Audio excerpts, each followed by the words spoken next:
সবুজ ধান ক্ষেতের পাশে কাঠা দশেক জায়গা হাল চাষ করা। জমির এক কোণে শুধু একটা আম গাছ। দেখে মনে হচ্ছে হাল চাষের পর এ জমি পতিত ফেলে রাখা হয়েছে। কিছুদিন আগে এখানেই ছিল দুলাল ঘোষ আর তার জামাতা কমল ঘোষের বাড়ি। এখন সংখ্যালঘু হিন্দু সম্প্রদায়ের এই বাড়ি দুটির চিহ্নমাত্র নেই। বাড়ি দুটি মাটির সঙ্গে মিশিয়ে দিয়ে করা হয়েছে হাল চাষ। আমি বলতে যাচ্ছি, আপনার যে পরিবার আক্রান্ত হয়েছে ওই পরিবারের সদস্য যারা আছে ওদের নামটা কি বলতে পারবেন?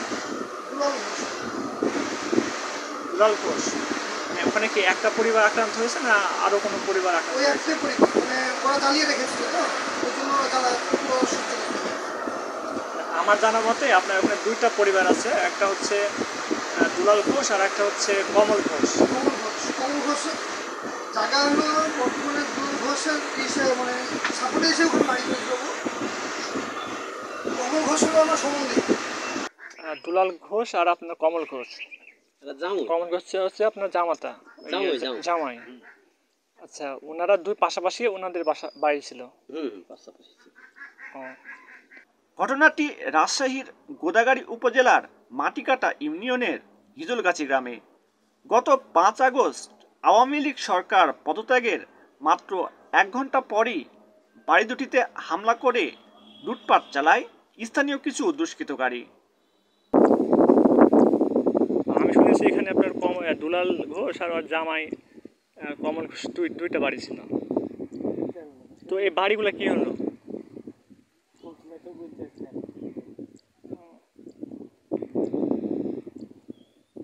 এখানে কতটুকু জমি আছে?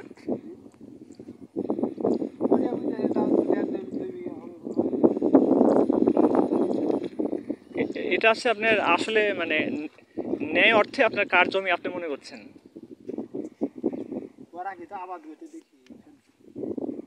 এখানে নাকি বাড়ি ছিল, বাড়ি নাকি ভাঙে ফেলছে আপনার দুলাল ঘোষের।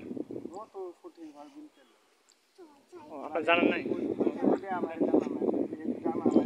দখলে বাড়ি ছিল, ধান ছিল, বাড়ি ছিল, যে এটা ফেন্সু ভাঙে চিরা একটা শেষ করে দিয়েছে। ও ফেন্সুটা কে আসলে? ফেন্সুটা সাজ্জাদ ঘোষের বেটাই, পিরিজপুর বাড়ি। ও, আপনার এই যে ধানের জমি কতটুকু আছে আপনার এই যে দুলাল ঘোষের বললেন? দুলাল ঘোষের ধানের জমি 25-26 কাঠা মতন হবে। তারপরে পাটটা খুশলে প্রায় 1.5 বিঘা মতন জমি হবে। আপনার কার দখলে আছে এই জমিগুলো এখন বর্তমানে? দখলে ওর দখলই ছিল, দুলাল ঘোষেরই দখলে ছিল। আজ বুঝিন 1 সপ্তাহ হলো এই ফেন্সরা যেদিন যে খালেদা জিয়া পদত্যাগ করে সেদিন আর কি আসে সব ওর বাড়ি টাড়ি ছিল, ইট মিট গোটাই যা ছিল সবই ছিল, সব কিছুই ভাঙেছিল। ওরা দখল দিয়ে যেন ইবিন আছে, কালাইবিন আছে। ওর বাড়ি ঘর ছেড়ে যায়, এখনও বাস্তহারা, কিছুই নেই ওর। এখানে কি ইটের বাড়ি ছিল আপনার? হ্যাঁ, ইটের বাড়ি, যে সব ইট এখানে গোটাই খামাল দিয়ে ফেলে দিয়েছে, ডেজার দিয়ে এসে। ওদিকে ইটের বাড়ি ছিল, এদিকে লুট করে নগদ টাকা, স্বর্ণালংকার, ঘরের টিন, ফলের গাছ, ফ্রিজ, টেলিভিশন, এমনকি বাড়ির কবুতরও। আপনি এখন নিজে নিজে সাজিয়ালেন যে কি একটা সংসারে আপনাদের বাসাতে কি কি আছে মনে হয় বলো তো? একটা ফ্রিজ, টিভি, শোয়ার খাট, চাদর, তোষক থাকে না? না নাই আপনার বাসাতে? বই পুস্তক?